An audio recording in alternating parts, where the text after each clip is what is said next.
John Lott is going to be here. He's a great gun expert. He's going to explain the newest ridiculous attempts by the Biden administration to stomp on our Second Amendment rights. Joining me now is John Lott. He's the president of the Crime Prevention Research Center, and he has a new op-ed out on Town Hall right now. Biden will withhold federal funding from schools with hunting and archery programs. I'll be tweeting out a link to that article here in a little bit. Make sure to check it out. And I want to talk to you, John, about this because this is bizarre. I mean, it's presented in this idea that it's going to create safety. It's in something called the 2022 Bipartisan Safer Communities Act, which how could you possibly be against something like that, John? But this is going to make a real difference to safety when it comes to hunting in the future, isn't it? Yeah, well, I mean, isn't it obvious you get rid of hunter safety classes, they'll make things safer, right? Right. And also, I assume maybe there's been a rash of mass murders with archery that's been occurring that somehow I've missed on I missed all those stories, yeah. But, this is going to have a significant impact because, you're talking about like 9% of public school budgets around the country come from the federal government. And they're saying if you have any of these classes, you're not going to get any federal aid anymore. And this is a bill that all the Democrats voted for last year, and unfortunately a fair number of Republicans too. But you have people like John Tester in Montana. Montana is number 3 in terms of the percent of the population with hunting licenses. And you have a number of schools that teach hunter safety and archery classes that if they don't get rid of these programs now are going to lose the federal funding. So what is the stated goal here? I mean, because obviously having people not learn safety and good practices when it comes to firearms can't possibly add to safety in the future. What are they saying they're trying to do? Right. Well, I think their basic goal is to make it so people don't own guns. Right. That's definitely what they're trying to do. And they just view guns as dangerous. And they know that if people go and do hunting or from families that do hunting, they're more likely to go and own guns. I don't think it's much deeper than that, unfortunately.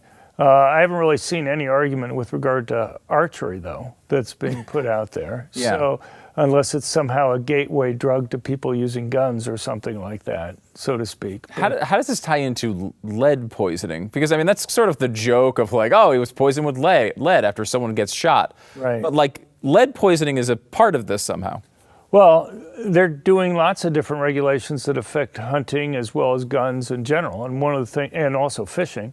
And so the Biden administration is putting out rules that would ban any type of lead shots in guns in national parks, and also prevent people from using lead weights in fishing.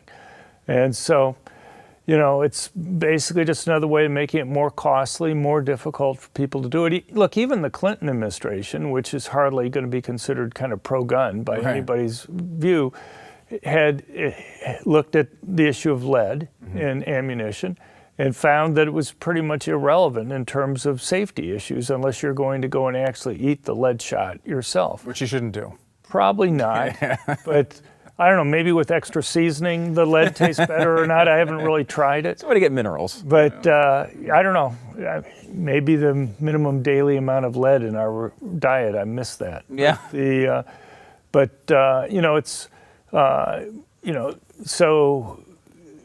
And they're trying to rely on studies that if you actually look at the studies, they don't make the claims that they think that they do. Yeah. And so it's just one of many things. I mean, look, we just found out recently that the Biden administration's put out of business literally thousands of gun dealers in the United States with their zero tolerance policy. You go and you make one paperwork mistake, no matter how tiny, no matter how inconsequential, and they take away your license to be able to go and sell firearms.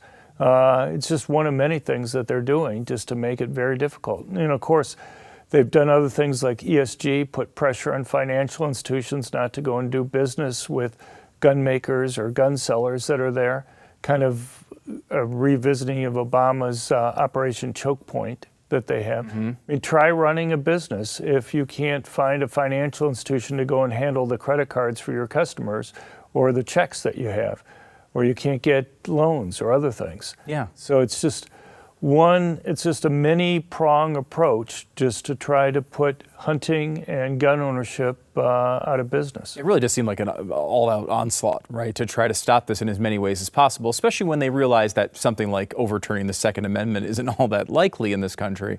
And you bring up the ESG scores, which I think is really interesting. I think people hear the ESG acronym, environmental, social, governance, right, and they hear basically just environmental, right? They hear, okay, they're coming after oil, and they are. They're doing all of this. Right. But guns is maybe the largest target of this, I think. They are really working hard to use these ESG scores and these sort of non-governmental paths to make it so gun ownership's almost impossible. Right. Well, I don't know if it's the one that they're going after most, but surely there's a lot of industries, a lot of companies that are not politically correct by their measure. And so they can't pass a law that puts them out of business directly, and so they go and use the regulatory power they have through the Security and Exchange Commissions or other things to go and make it just more costly for them to be in business. But, as far as the Second Amendment goes, I mean, it's true right now we have a solid majority on the Supreme Court. But by the end of the next administration, Clarence Thomas is going to be 80. Sam Alito is going to be 78. The likelihood that you're going to lose one or maybe both of those within the next 6 years is non-trivial. Mm-hmm. And it's not just that. You look at the lower courts. By the end of next year, 65% of the circuit and district court judges in the United States are going to be Democrats. And, you can almost guarantee, if you look to see whether a Democrat or Republican appointed a judge, how they're going to be ruling on Second Amendment type issues. You look at the Bruin decision last year. Jackson, Sotomayor, and Kagan, they are refusing to accept the notion that there's a right to self-defense, let alone a right to be able to go and use guns for self-defense. If they ever got a majority again, it's pretty clear that they would go and reverse these decisions that we've had. It's scary. You think of the Supreme Court, and I keep coming back to this on so many different issues. They seem like the only wall anymore that's tying us to the Constitution, especially when it comes to gun rights. Let's talk about the general state of things, because no one's done more research on this than you. Your work has been incredibly important in making people aware of what the reality of the world is when it comes to violence and how it happens and how to stop it. We hear all the time that we're in this epidemic of mass shootings. And I think from an average person perspective, I can kind of understand them thinking that's true, right? We do see these huge reports. There's these terrible incidents that do happen. They're all over the news. And yet, I think people lose perspective on the overall picture when it comes to violence. Can you kind of talk about, are we really having a massive increase in mass shootings? Is there a way to stop this that's easy? They seem to say, pass a couple laws and everything will be fine. Right. Well, I think the media has done a real disservice in terms of how it covers these types of issues. So one thing you'll hear is that they'll go and point to a couple mass public shootings that do get a lot of attention, and then they'll go and say, well, we've had 300 this year. And there are really very different definitions that are being used for these things. So mass public shooting has traditionally been 4 or more people killed in an attack that doesn't involve some other type of crime in a public place, not involving a robbery or a gang fight over drug turf. There's a group called the Gun Violence Archive, which is a gun control group, and they have their own definition, and they say 3 or more people shot in any type of circumstance. And the thing is, about 87% of their cases are gang fights over drug turf. Most of the rest are robberies. Now, are gang fights over drug turf bad? Yeah, sure. I'd rather have 0 of those. Right. But what will often happen is you'll have Biden or others will go and mention a couple well-known mass public shootings, like at a school or a mall, and then go and say we've had 300 of these over the course of the year.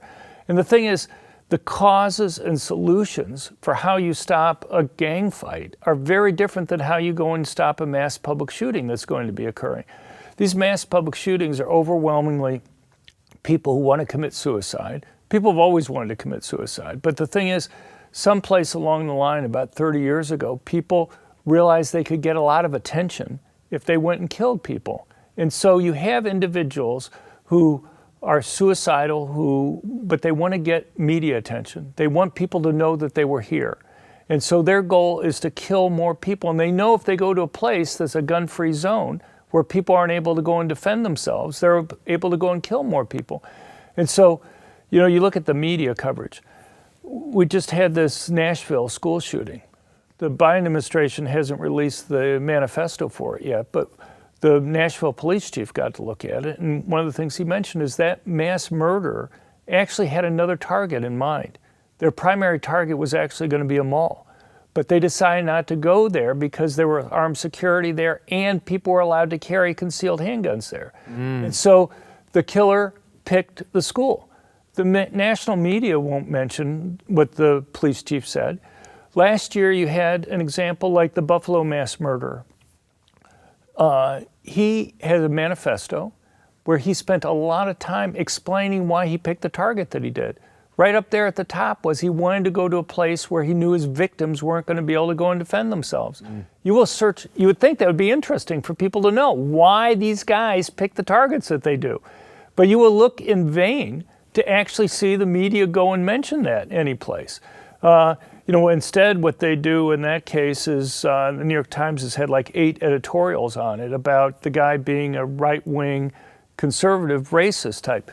It's true he's a racist, but what they leave out is that he's a racist because he was an environmentalist. He's somebody who was upset that people were having kids. Maybe a lot of conservatives are upset about people having kids. No.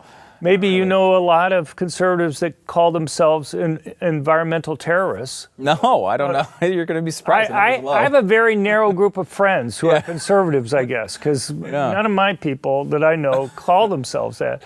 But yet, this is like exhibit A of right-wing people going out and committing these racist type crimes. The media, if somebody's a racist, they seem to automatically characterize themselves, no matter what else the person says there about their own beliefs, classify themselves as a conservative right-wing type. Yeah, this is an amazing trick by the media that they've just associated racists with right-wing thought. Now, there have been right-wing racists in the past. There's been left-wing racists in the past. But it has nothing, when you look at the worst examples of racism in history, you find the government implementing them. Right. Large, powerful governments, which is the opposite of my philosophy. I don't want a large, powerful government. No, I agree. It's an amazing thing they've done over the years, but you've done so much work to disprove all this, and we really do appreciate everything you've done. Well, thanks for being there. Yeah, thanks so much for everything you've done. John Lott, check out his work, president of the Crime Prevention Research Center. You need to know this information.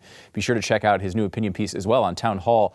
Biden will withhold federal funding from schools with hunting and archery programs, because all those archery shootings that are going on right now, all that big problem. You can check it out. I'll link to it on Twitter. John, thanks so much for coming on the program. Thank you.